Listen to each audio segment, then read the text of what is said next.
सभी साधर्मियों को सादर जय जिनेन्द्र। अभी हमने पिछले कुछ दिनों में आदरणीय वीर सागर जी भाई साहब के माध्यम से निराकरण, खंडन, क्या, क्यों, कैसे, इस विषय पर कुछ व्याख्यान सुने, जिसमें हमने ये जाना कि सत्य के अनुसंधान के लिए एक अनिवार्य आवश्यक है जो कि निराकरण, खंडन, परंतु उसको आज अन्य अर्थों में लिया जा रहा है, जबकि बहुत पवित्र भावना से किए जाने वाला एक प्रतिपादन का ही ये अंग है निराकरण, जो कि सत्य के अनुसंधान के लिए अत्यंत आवश्यक है। इसी के आगे बढ़ते हुए आज के व्याख्यान का विषय है आचार्य विद्यानंद एवं उनकी सत्य शासन परीक्षा, जिसमें सत्य क्या है, उनकी ये एक अद्भुत रचना है जिसमें समस्त शासनों की, समस्त मतों की समीक्षा करके, निराकरण करके अनेकांत शासन को स्थापित किया है। इसके बारे में आदरणीय भाई साहब का व्याख्यान आज हमें सुनने मिलेगा। आचार्य विद्यानंद और उनकी सत्य शासन परीक्षा। बिना विलंब किए मैं आदरणीय भाई साहब से निवेदन करता हूं कि अभी के व्याख्यान को प्रारंभ। जीया निरस्त निःशेष सर्वथैकान्त शासनम् सदा श्रीवर्धमानस्य विद्यानन्दस्य शासनम् सजयतु विद्यानन्दो रत्नत्रय भूरिभूषण सततम् तत्त्वार्थार्णवतरणे सदुपाय प्रकटितो येन। हमारा आज का विषय है आचार्य विद्यानंद और उनकी सत्य शासन परीक्षा। आचार्य विद्यानंद स्वामी ने एक सत्य शासन परीक्षा नाम का ग्रंथ लिखा है, जो ये है और भारतीय ज्ञानपीठ से प्रकाशित हुआ है। भारतीय ज्ञानपीठ से प्रकाशित होने वाले इस सत्य शासन परीक्षा नामक ग्रंथ का परिचय देने के लिए ही मैं आज उद्यत हुआ हूँ। लेकिन सत्य शासन परीक्षा के बारे में कुछ भी बात करने से पहले हमें आचार्य विद्यानंद स्वामी कौन थे ये जानना बहुत जरूरी है। अभी मैंने मंगलाचरण के रूप में जो 2 श्लोक पढ़े हैं वो आचार्य विद्यानंद स्वामी द्वारा लिखित आप्त परीक्षा की प्रशस्ति में से हैं। आप्त परीक्षा भी उनका एक बहुत महत्वपूर्ण ग्रंथ है। ये आप्त परीक्षा है। इस आप्त परीक्षा की जो अंतिम प्रशस्ति है उसमें से ये श्लोक है और बहुत सुंदर श्लोक है। इनका हिंदी में अर्थ ये है कि जिसने सभी सर्वथैकांतवादी शासनों को निरस्त कर दिया है, ऐसे ज्ञान आनंदमय श्री वर्धमान का, ऐसे वीतराग सर्वज्ञ श्री वर्धमान का शासन सदा जयवंत रहो। आचार्य विद्यानंद स्वामी ने ज्यादातर विद्यानंद शब्द का प्रयोग कहीं किया है तो वो अपने नाम के अर्थ का तो सूचक होता ही है, लेकिन उससे ज्यादा सूचक भगवान की वीतरागता, सर्वज्ञता को बताने वाला होता है। ये 2 श्लोक बहुत ही महत्वपूर्ण है, इसलिए मैंने इनको आपके समक्ष प्रस्तुत किया है। और दूसरा श्लोक ये कहता है, उसका हिंदी में अर्थ ये है कि जिन्होंने तत्वार्थ सूत्र रूपी समुद्र को, तत्वार्थ सूत्र है वो एक अगाध विशाल समुद्र है और उसका कोई पार नहीं पा सकता, ऐसा अद्भुत वो तत्वार्थ सूत्र है। तत्वार्थ सूत्र जैन दर्शन का सुमेरु पर्वत है और उस पर कोई चढ़ नहीं सकता। तत्वार्थ सूत्र एक विशाल महासागर है, उसके एक एक सूत्र में बहुत गहरा भाव भरा हुआ है। उस तत्वार्थ सूत्र को अगर कोई व्यक्ति जीवन भर अभ्यास करे तो एक ही ग्रंथ पर्याप्त है, ऐसा वो ग्रंथ है। लेकिन आचार्य विद्यानंद स्वामी ऐसे हैं कि जिन्होंने उस तत्वार्थ सूत्र रूपी समुद्र को पार किया। कैसे पार किया? उन्होंने तत्वार्थ श्लोक वार्तिक नाम का ग्रंथ लिखा, जो तत्वार्थ सूत्र की सबसे बड़ी टीका है, विशाल काय टीका है, 7 भागों में छपी हुई है। तो वो टीका के का यहाँ गुणगान है। ऐसे ये 2 बहुत सुंदर श्लोक मैंने आपको आचार्य विद्यानंद स्वामी से संबंधित मंगलाचरण के सुनाए। एक बार फिर से इनका पाठ करता हूँ। बहुत सरस और बहुत सार गर्भित श्लोक हैं। जिया निरस्त निशेष सर्वथैकांत शासनम सदा श्रीवर्धमानस्य विद्यानन्दस्य शासनम सजयतु विद्यानन्दो रत्नत्रय भूरिभूषणः सततं तत्त्वार्थार्णवतरणे सदुपाय प्रकटितो येन। इसके अलावा भी बहुत सारे श्लोक ऐसे हैं कि जो अन्य आचार्यों ने आचार्य विद्यानंद स्वामी के बारे में लिखे हैं। जैसे कि अपन आचार्य समंत भद्र के बारे में अन्य आचार्यों द्वारा लिखित श्लोकों को पढ़ते थे, ऐसे ही आचार्य विद्यानंद स्वामी के गुणगान भी परवर्ती अनेक आचार्यों ने किए हैं और वे भी जानने योग्य हैं। जैसे एक वादिराज सूरी हुए हैं, बहुत बड़े महान आचार्य 11वीं शताब्दी में। उन्होंने पार्श्वनाथ चरित लिखा है। उस पार्श्वनाथ चरित में एक श्लोक लिखा है, ऋजु सूत्रम स्फुरत रत्नम विद्यानन्दस्य विस्मयः शृण्वतामप्यलङ्कारं दीप्तिरंगे सुरंगति। कितना सुंदर श्लोक है। देखो कैसे हमारे इतने बड़े बड़े आचार्य जिनकी महिमा गाते हैं। आप सोचो आज हमको और आपको उनकी कितनी महिमा आनी चाहिए। वो कह रहे हैं कि ये विस्मय की बात है, ये बहुत बड़ा संसार का विस्मय है, आश्चर्य है कि आचार्य विद्यानंदी के ग्रंथों को सुनने मात्र से ही, उनके नाम स्मरण से ही अंगों में दीप्ति आ जाती है। अष्ट सहस्री का नाम भर कोई सुन ले तो लगेगा ओ हो।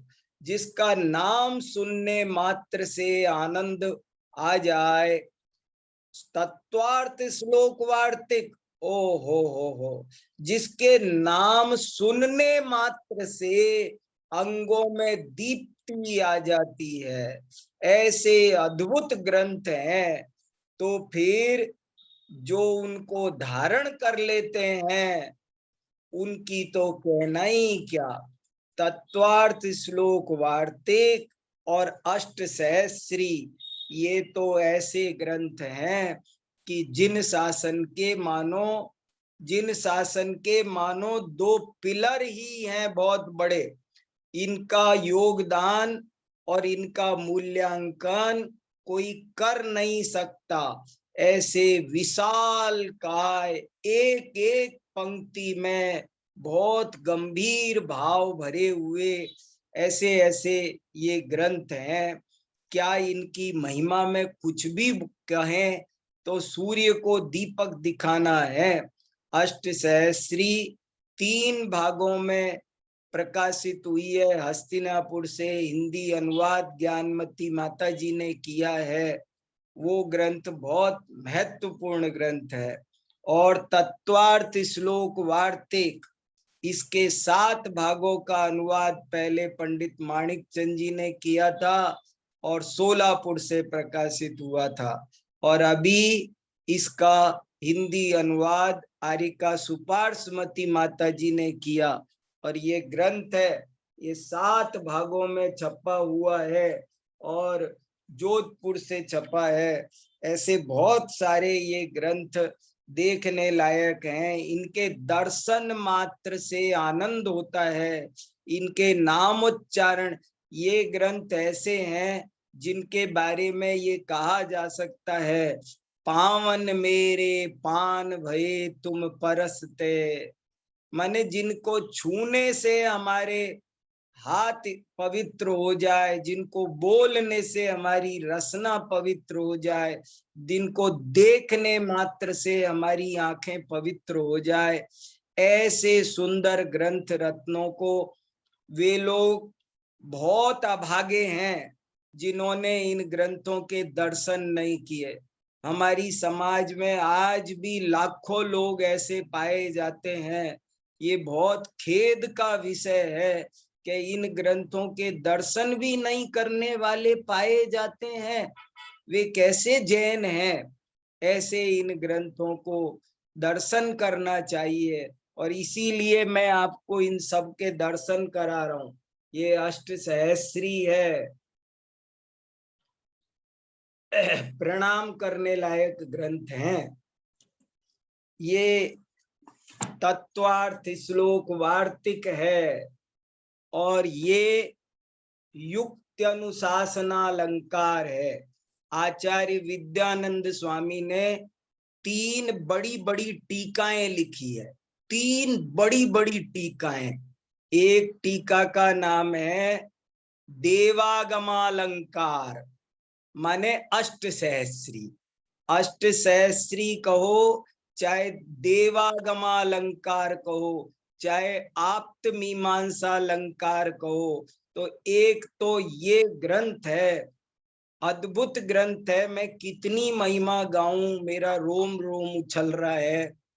तो 3 टीका ग्रंथ लिखे हैं। कोई पूरे ना पढ़े तो मेरा सबसे निवेदन है, अरे इनके एक एक 2-2 पेज तो पढ़ो, एक एक 2-2 पेज तो पढ़ो। आजकल तो सब ऑनलाइन उपलब्ध है। इनकी प्रस्तावनाएं तो पढ़ो, देखो तो सही। अरे आज बहुत सारे विद्वान भी इन ग्रंथों के पाठी नहीं पाए जाते हैं, लेकिन कैसी कैसी इनकी महिमा है।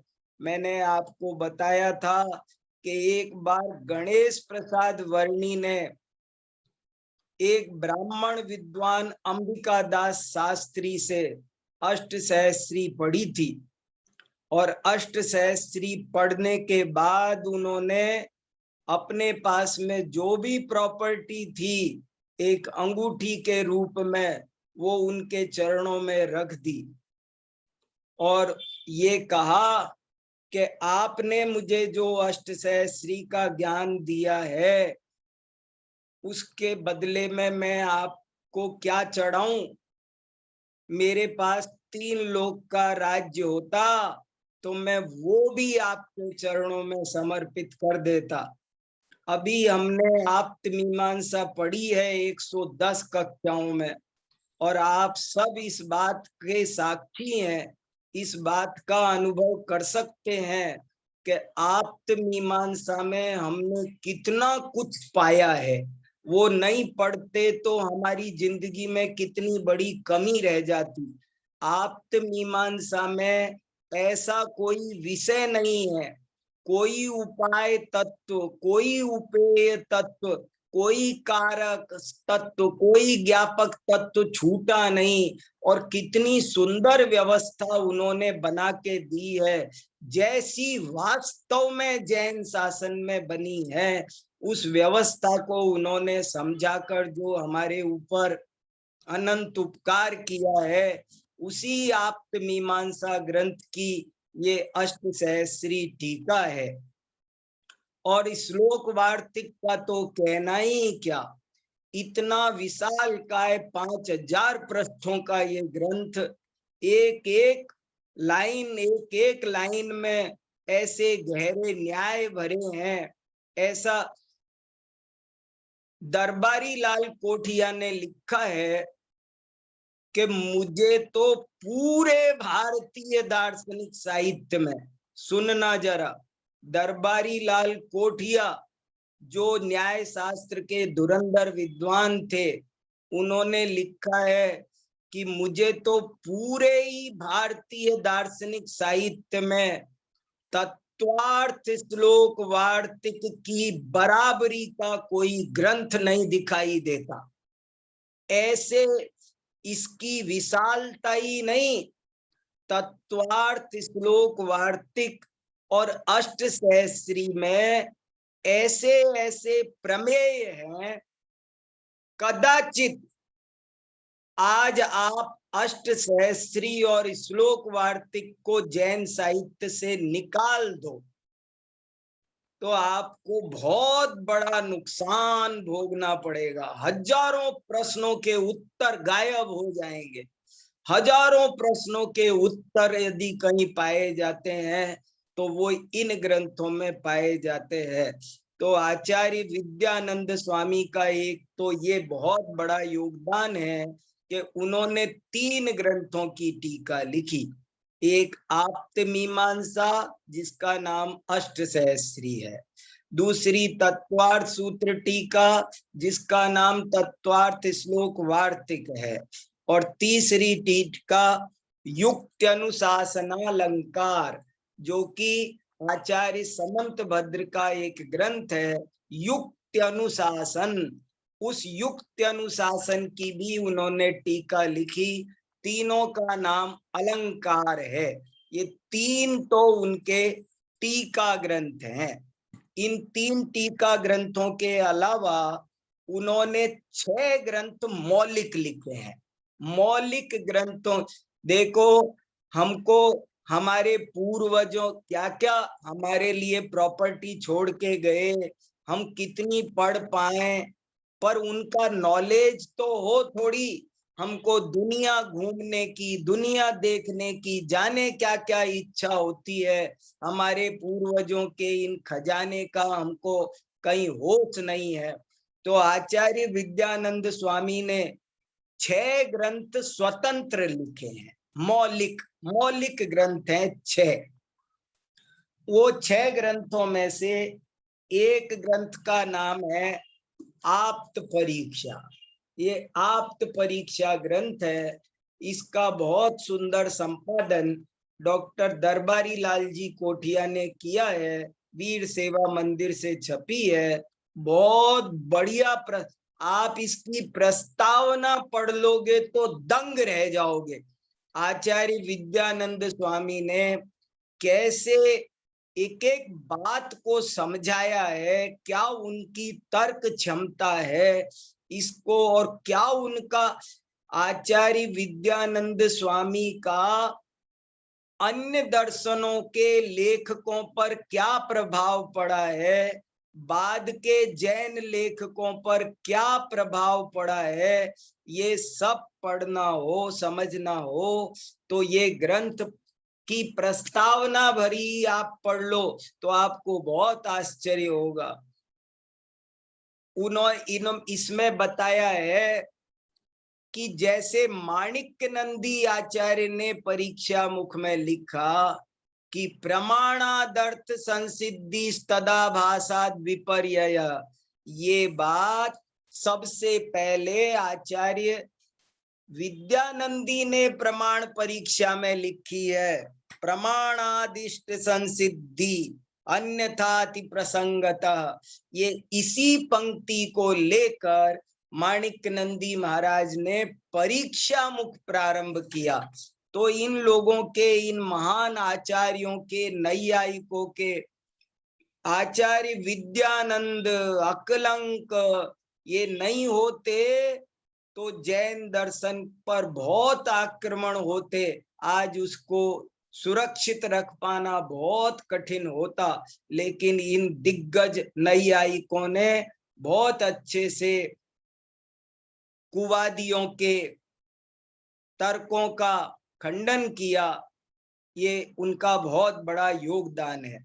तो उनके मौलिक ग्रंथों में एक ग्रंथ का नाम है आप्त परीक्षा, दूसरे ग्रंथ का नाम है पत्र परीक्षा। ये पत्र परीक्षा है।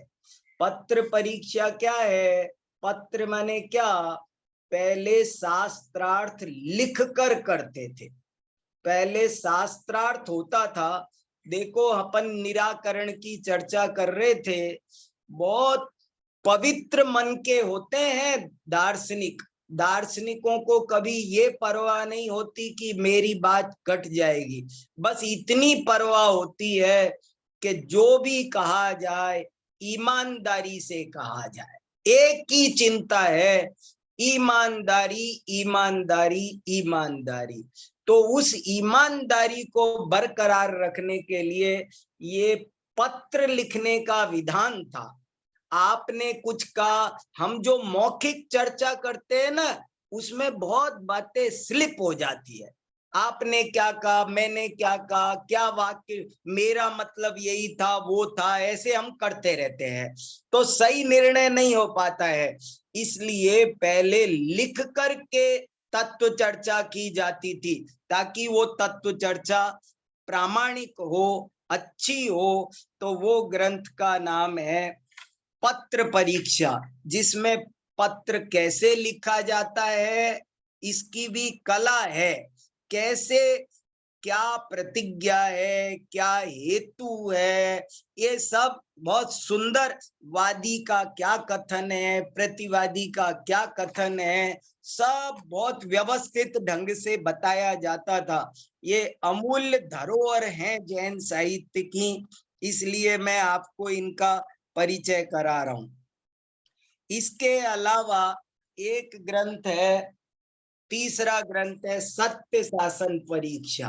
ये सत्य शासन परीक्षा भारतीय ज्ञानपीठ से छपा है। और ये क्या है, इसकी चर्चा अपन आगे अभी थोड़ी देर बाद करने ही वाले हैं, इसलिए अभी इसके बारे में और बात नहीं।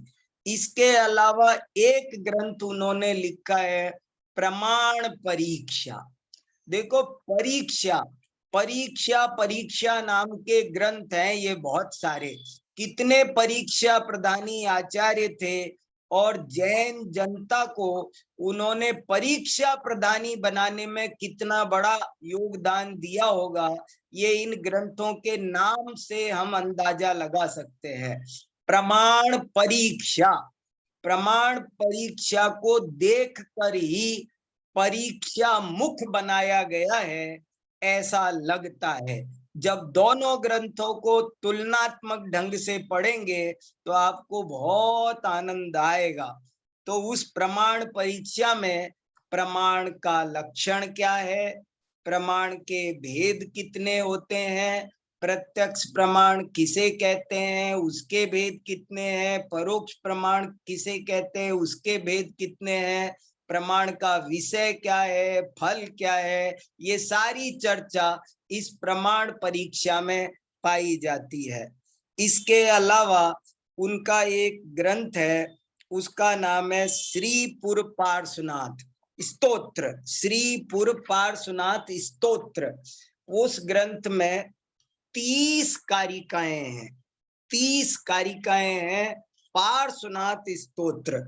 और इस पार्श्वनाथ स्तोत्र में बिल्कुल आप्त मीमांसा वाली स्टाइल में भगवान की परीक्षा है, उनके वीतरागता। देखो, ये पार्श्वनाथ स्तोत्र नाम से ऐसा लगता है कि जैसे कोई पार्श्वनाथ भगवान की हम जैसे तुमसे लागी लगन पढ़ते हैं या और पार्श्वनाथ की स्तुतियां होती है, ऐसा कोई होगा पार्श्वनाथ से दुख दूर करने की प्रार्थना करने वाला कोई स्तोत्र होगा, ऐसा नाम से लगता है।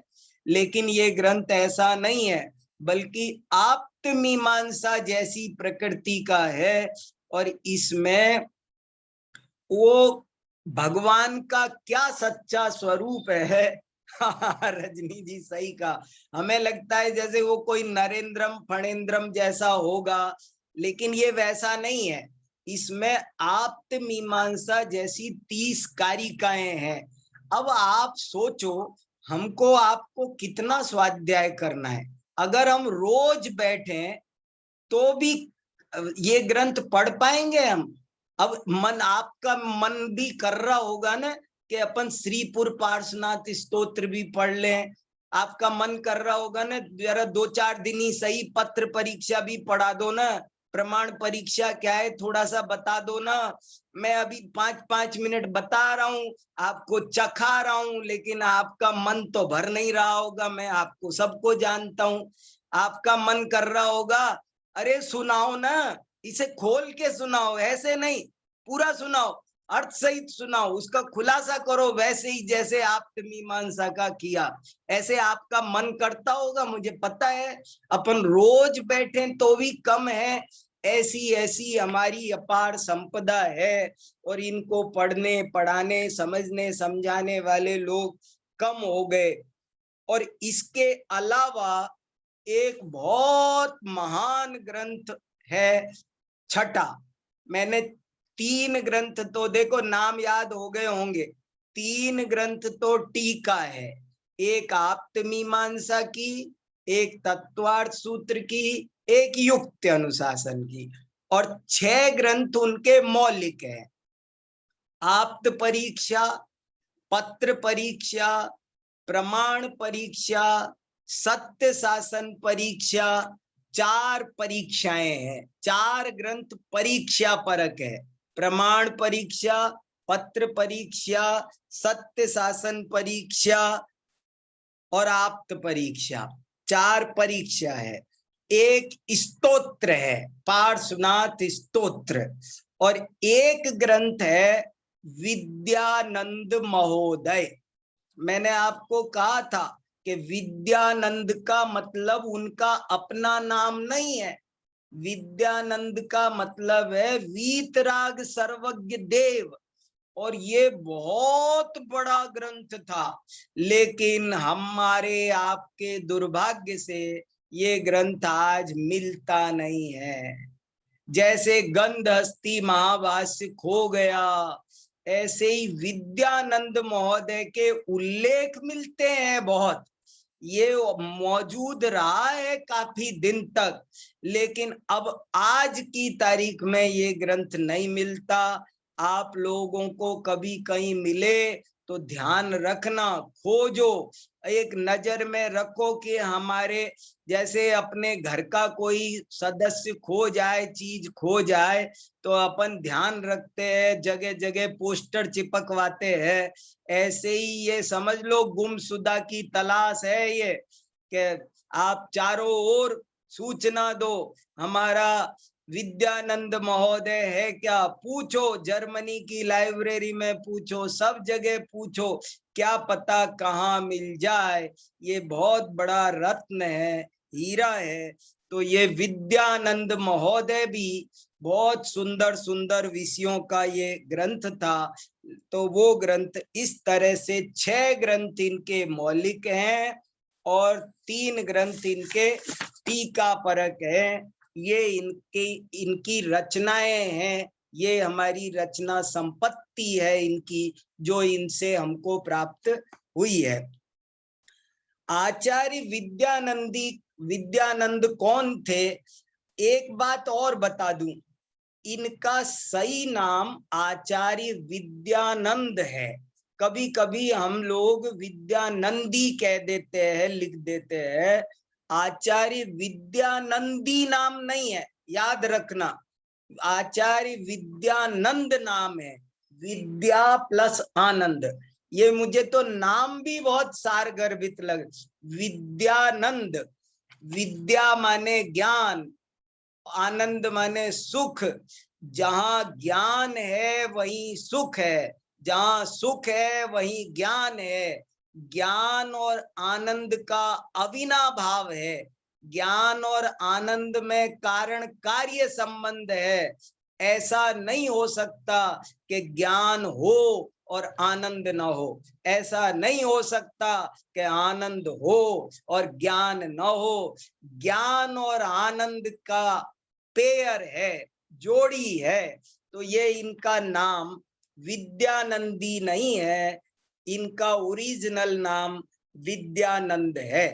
विद्यानंदी नाम के एक भट्टारक जरूर हुए हैं, लेकिन वो आज से 500 साल पहले हुए हैं।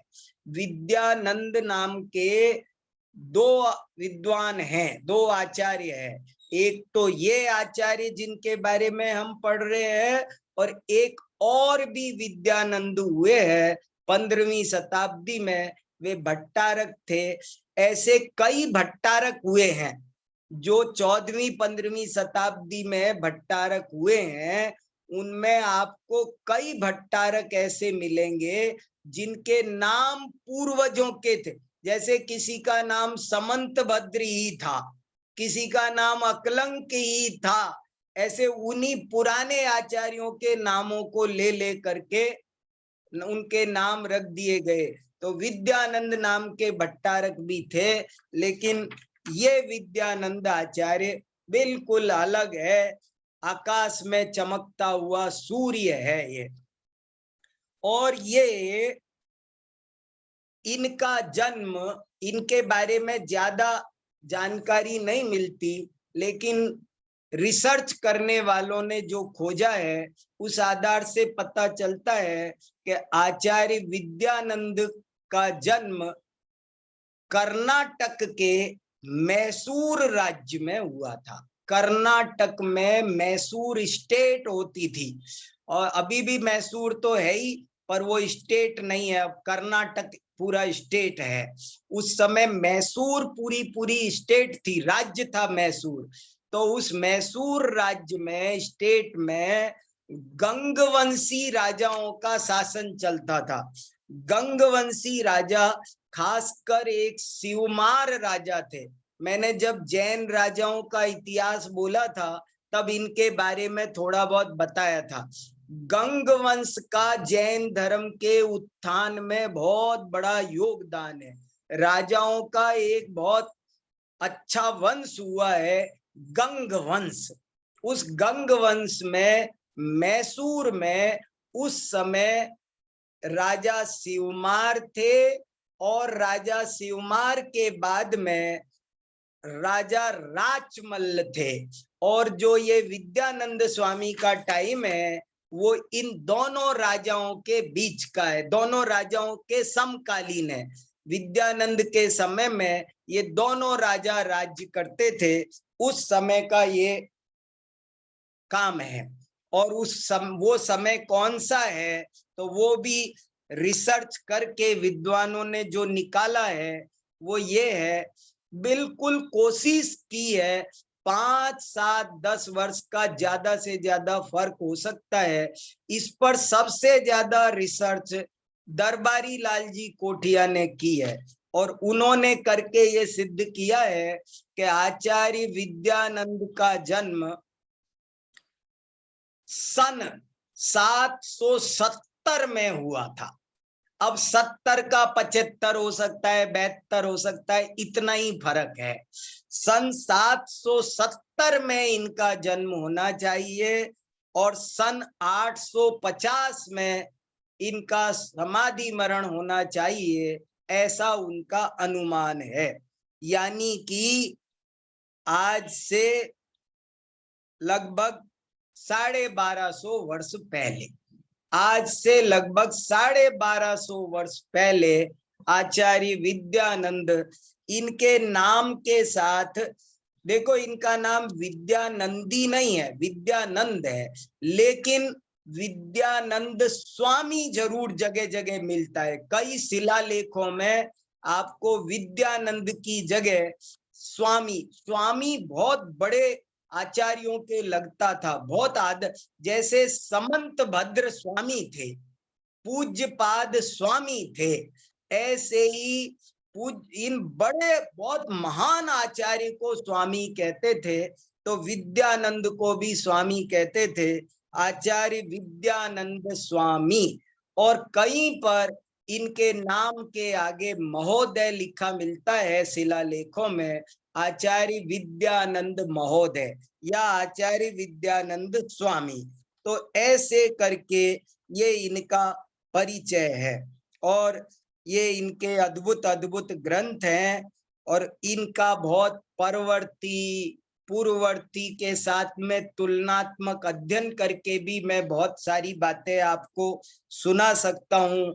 ये पर इतना ही है कि आप सबसे ये कहना है कि एक बार जीवन में इनके दर्शन तो करो, एक एक पेज ही सही पर पढ़ो तो सही, आपको पता चलेगा कि हमारे ये आचार्य कैसे थे।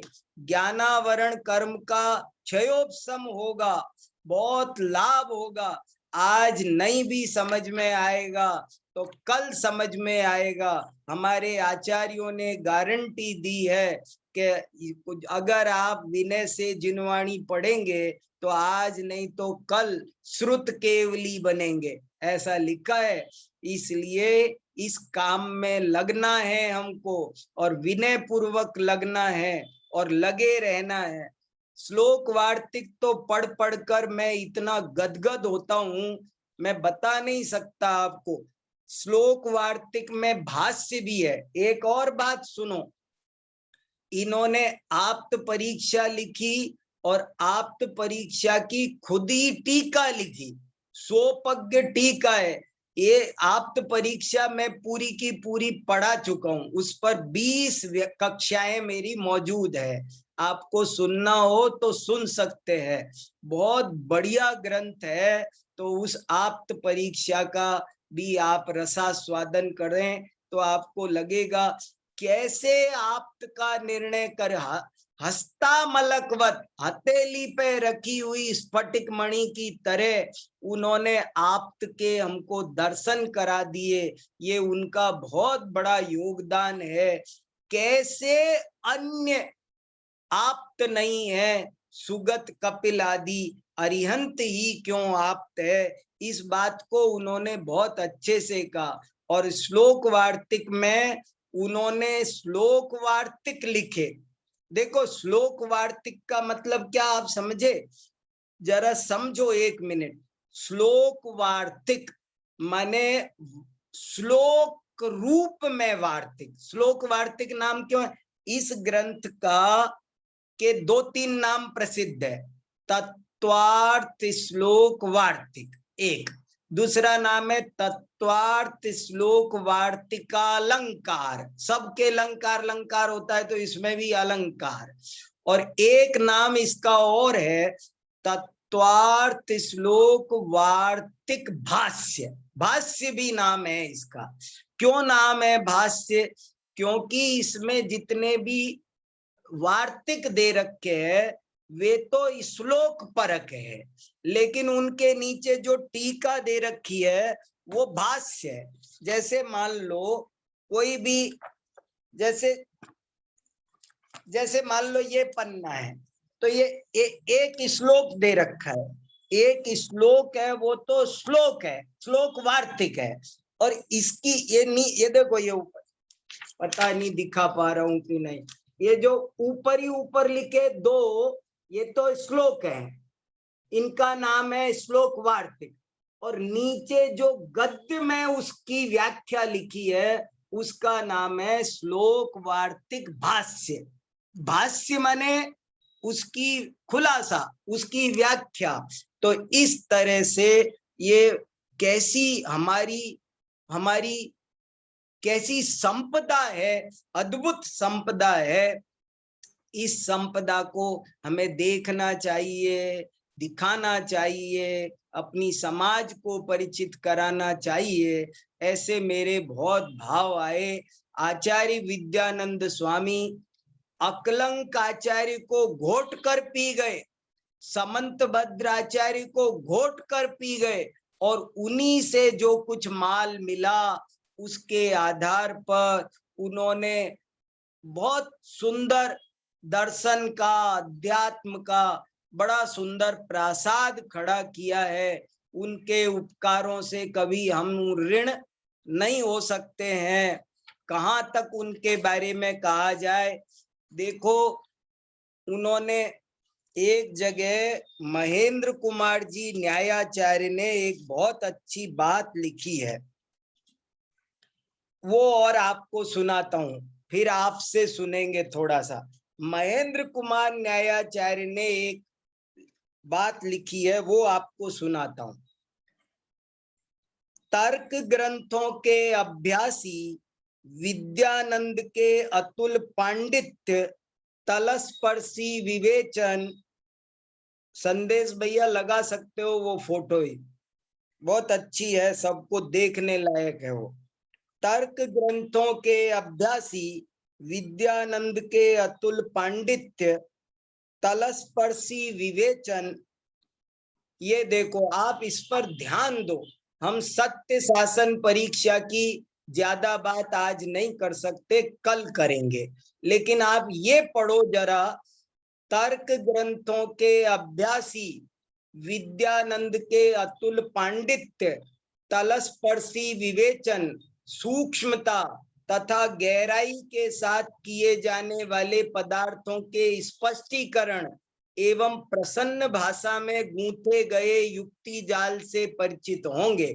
उनके प्रमाण परीक्षा, पत्र परीक्षा और आप्त परीक्षा प्रकरण अपने अपने विषय के बेजोड़ निबंध हैं। ये ही निबंध, ये लाइन पर ध्यान देना है, ये ही निबंध तथा विद्यानंद के अन्य ग्रंथ आगे बने हुए समस्त दिगंबर श्वेतांबर न्याय ग्रंथों के आधारभूत हैं। इन्हीं ग्रंथों को लेकर बाद में दिगंबर श्वेतांबर सभी आचार्यों ने जितना भी न्याय ग्रंथ लिखा, सब आचार्य विद्यानंद के इन ग्रंथों का ऋणी है। इनके ही विचार तथा शब्द उत्तरकालीन दिगंबर श्वेतांबर न्याय ग्रंथों पर अपनी अमिट छाप लगाए हुए हैं। यदि, अब ये लाइन और पढ़ो, रोमांच हो जाएगा। यदि जैन न्याय के कोषागार से विद्यानंद के ग्रंथों को अलग कर दिया जाए तो वह एकदम निष्प्रभ हो जाएगा। यदि जैन न्याय के कोषागार से विद्यानंद के ग्रंथों को अलग कर दिया जाए तो वह एकदम निष्प्रभ हो जाएगा। उनकी यह सत्य शासन परीक्षा ऐसा एक तेजोमय रत्न है जिससे जैन न्याय का आकाश दमदमा उठेगा। देखो क्या लिखा, उनकी यह सत्य शासन परीक्षा ऐसा एक तेजोमय रत्न है जिससे जैन न्याय का आकाश दमदमा उठेगा। यद्यपि इसमें आए हुए पदार्थ फुटकर रूप से उनके अष्टसहस्री आदि ग्रंथों में खोजे जा सकते हैं, पर इतना सुंदर और व्यवस्थित तथा अनेक नए प्रमेयों का सुरुचिपूर्ण संकलन जिसे स्वयं विद्यानंद ने ही किया है, अन्यत्र मिलना असंभव है। तो ऐसा ये सत्य शासन परीक्षा है जिसकी चर्चा हम कल करेंगे। अब आप लोग सुनाओ कुछ। सुनील जी, शशि जी सुनाओ। अरे सब लोग देखो, अरे आप सब बड़े बड़े विद्वान हो, मैं क्या सुनाऊं। जी, इतने सारे का परिचय आचार्य विद्यानंद आचार्य द्वारा लिखित इतने सारे ग्रंथों का परिचय आदरणीय भाई साहब के माध्यम से हमने सुना। सबको उनको पढ़ने का लोभ अवश्य ही जागृत हुआ होगा और ये बात में भी कोई संदेह नहीं है कि हम इस कक्षा के माध्यम से यदि ये निरंतर चलती रही तो काफी कुछ ज्ञान उन ग्रंथों का भी आदरणीय भाई साहब के माध्यम से हम कुछ अंश उनका अनेकों कक्षाओं अनेकों व्याख्यान के माध्यम से लेते रहते हैं और अवश्य ही इन ग्रंथों को पढ़ने वाले भी हमारे इस सभा में से अवश्य कुछ लोग होंगे जो इन ग्रंथों को आगे जाकर अध्ययन करेंगे। आइए आपके विचार सुनते हैं। हाँ दिनेश। जय जिनेन्द्र। जय जिनेन्द्र, सुनाओ साहब। अच्छा, मैंने कई जगह ऐसा पढ़ा कि आचार्य अकलंक देव भी न्याय के बहुत बड़े आचार्य हुए हैं और उनके न्यायों पर ही सारा आगे का न्याय आधारित है। हाँ, तो सही बात है। इसी प्रकार से आचार्य विद्यानंद का आप बता रहे हैं। हाँ बिल्कुल सही बात है, एकदम सही है। पूर्ववर्ती आचार्य कौन हुए, इनमें पहले कौन हुए और मतलब बाद में जैसे? हाँ, पहले आचार्य अकलंक हुए। अब जैसे आज अपन विद्यानंद की चर्चा कर रहे हैं, ऐसे एक बार अब अकलंक की भी करने वाले हैं। आचार्य अकलंक पहले हुए हैं। आचार्य अकलंक ने पहले अष्टसती लिखी। आप्तमीमांसा की टीका पहले अकलंक आचार्य ने लिखी, पहले अकलंक हुए, इसलिए अकलंक का भी उपकार महान है। और कहते हैं ये त्रिपुटी है। समंत भद्र ने न्याय की नींव रखी, अकलंक ने उसकी बाउंड्री खड़ी करके भवन बना दिया और आचार्य विद्यानंद ने उस पर छत डाल दी, शिखर बन गया। ऐसे इनका परस्पर उत्तरोत्तर योगदान है। विद्यानंद स्वामी ने विस्तार बहुत किया, खूब खुलासा किया, किसी की कोई शंका नहीं बचने दी। अकलंक आचार्य संक्षेप में बहुत कह गए, विद्यानंद आचार्य ने उनको पीकर उसका बहुत विस्तार किया। ये उनका योगदान है। अच्छा, ये वार्तिक किसे कहते हैं? वार्तिक वार्तिक का मतलब होता है, ऐसे लिखा है कि जहां पर कम शब्दों में सूत्र का स्पष्टीकरण किया जाए उसे वार्तिक कहते हैं। जब कम शब्दों में सूत्र का स्पष्टीकरण, जैसे राजवार्तिक भी वार्तिक है।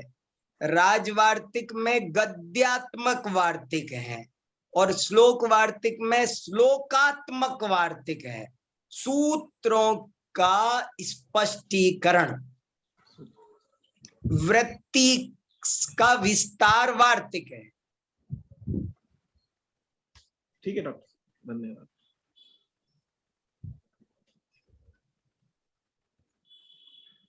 जी, और किसी का कोई बात किसी को कहनी हो तो आप हैंड रेज कर सकते हैं।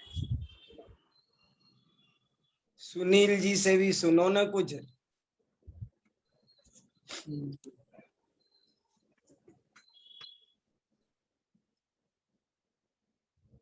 शशि जी कुछ कहें। विमला बहन जी कहना चाह रही थी कुछ, विमला बहन जी हो तो उनसे भी सुनो। हाँ भाई साहब, जय जिनेन्द्र। हाँ सुनाओ साहब। आज बहुत बढ़िया, आज आचार्य विद्यानंदी के सारी कृतियों का परिचय बहुत सुंदर संक्षेप में दिया।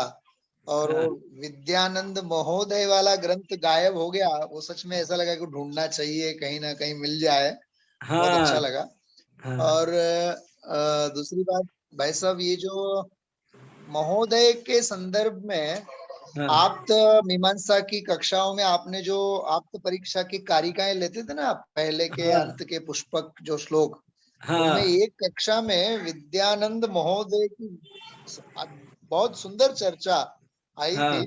उसकी व्यंजना अभिव्यंजना, वाह, वो सारी की सारी कक्षा बिल्कुल दिमाग में घूम गई, बड़ा अच्छा लगा। और तीसरी बात, उस स्वामी वाला शब्द जो है ना, स्वामी, स्वामी शब्द के बारे में जो विशेष चर्चा की, इधर दक्षिण भारत में जो है ना, ये जो भी धर्म के बड़े बड़े जो संत महंत होते हैं, उनको स्वामी स्वामी जी के नाम से ही कहा जाता है। अच्छा, तो अच्छा। हाँ, इसलिए भी वो बहुत बहुत श्रेष्ठ पद का है। जैसे भट्टारक एक हाँ श्रेष्ठ विशेषण कहें, विशेष पद, ऐसे हाँ स्वामी वाला जो है ना वो यहाँ, क्योंकि ये शैव धर्म बहुत है ना इधर, तो दक्षिण हाँ भारत में हाँ ये शैव धर्म का, उसमें सभी संतों को स्वामी ही कहते हैं। मैं हाँ उसी एरिया में हूँ अभी यहाँ, अच्छा। और सारा माहौल इस प्रकार का। सच में मैं कर्नाटक आपने कहा ना, तो हाँ मैसूर के पास है, मैं गया था उस समय वहां, वो तुमकुर जिले में है, उनकी साधना भूमि है। बाकी लेकिन उस समय सारा का अभी आपने सारा, जो पढ़ा ये उस समय सही सही बात है, सारी जनता जैन थी।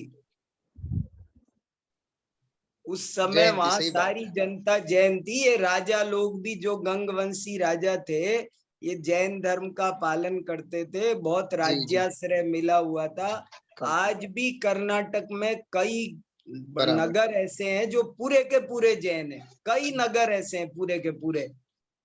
पूरे के पूरे कई हाँ नगर, हाँ, सही कई बात। नगर पूरे के पूरे है।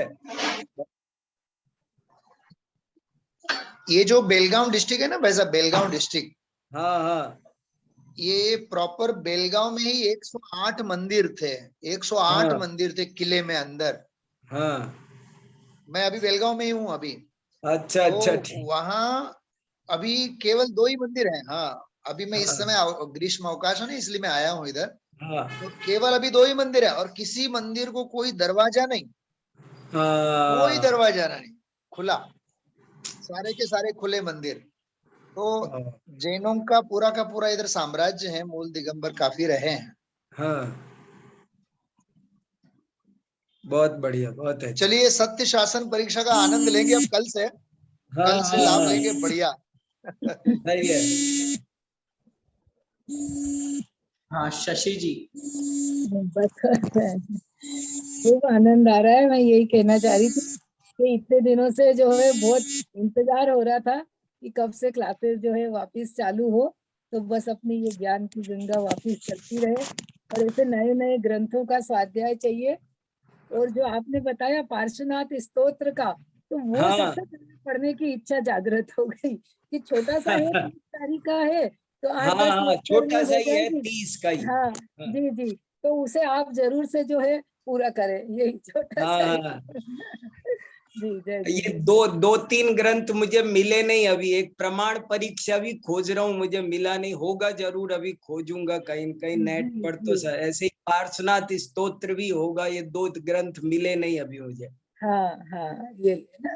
पर और एक पढ़ेंगे स्वयंभू थोड़ा स्तोत्र भी पढ़ना है आपसे, स्वयंभू स्तोत्र भी। जी हाँ है ना, हाँ। वो भी सही पढ़ना है। है ना बहुत जी। अच्छा, बहुत बढ़िया। हाँ जी जय जी जय जी। जय जिनेन्द्र, बहुत जय बढ़िया। जी। बिल्कुल, ये कक्षा तो हमारी निरंतर जी चल ही रही है। इसके हाँ माध्यम से भी निरंतर कोई ना कोई ग्रंथ न्याय का परंपरा हम भाई साहब से निवेदन करेंगे कि हमेशा ही ये न्याय की परंपरा प्रतिदिन कक्षाओं के माध्यम से कम जो नए लोग जुड़ते हैं उनको प्रेरणा तो इस कक्षा के माध्यम से मिलती है। दैनिक जो जुड़े हुए हैं उनको तो काफी अध्ययन हो ही रहा है, नए लोग जो जुड़ रहे हैं उनको प्रेरणा बहुत मिलती है। और नाम ही सुनने से आपने अभी हमने पढ़ा अष्टसहस्री, वाकई बिल्कुल सही बात है। सही बात। अष्टसहस्री का नाम सुनते ही कितना एक हाँ दीप मन की एक प्रफुल्ल। प्रकाश सा होता है। तत्वार्थ श्लोक वार्तिक अलंकार, ये नाम ही अपने आप में बहुत अद्भुत है। हाँ सुनील जी, भाई साहब कुछ कहना चाह रहे हैं। हाँ हाँ हाँ, सुनाइए। भाई साहब, ये जो है ना राजवार्तिक जो है, राजवार्तिक, हाँ उनके वार्तिकों का मूल अनुवाद हिंदी में नहीं है। अभी वो हाँ स्वयं प्रभा जो है ना सांगी हाँ, वो कर से, रही है। वो कर हाँ रही है, कई बार शायद आपसे संपर्क। बराबर वो बहुत बढ़िया, अभी 68 पेज का हुआ है। बराबर वो बराबर 68 पेज का अभी तक हुआ है, मेरे पास उसकी पीडीएफ है। बहुत बराबर। सुंदर कर रही है, और सुंदर मतलब वो एक बहुत अच्छा लाभ लेने लायक है। मैं भी भेजता हूँ ये नहीं इनको, नहीं, भेजता हूँ, तो क्या है कि पूरे ग्रुप पे भेज देंगे, सभी को लाभ मिलेगा। ठीक है, बहुत अच्छा, जरूर। बहुत अच्छा काम चल रहा है वो। जी, और ये जो ग्रंथ आपने बताए लगभग सबकी पीडीएफ भी हमारे पास अवेलेबल है। सत्य शासन परीक्षा की भी पीडीएफ है, प्रमाण परीक्षा की शायद नहीं मिल पा रही है, सत्य शासन परीक्षा की तो पीडीएफ अवेलेबल है भी, और तत्वार्थ श्लोक वार्तिक भी पूरा पीडीएफ के अंदर हमारे पास अवेलेबल है।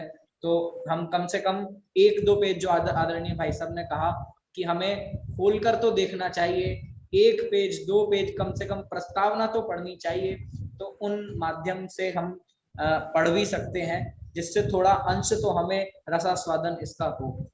और किसी के कोई विचार हो?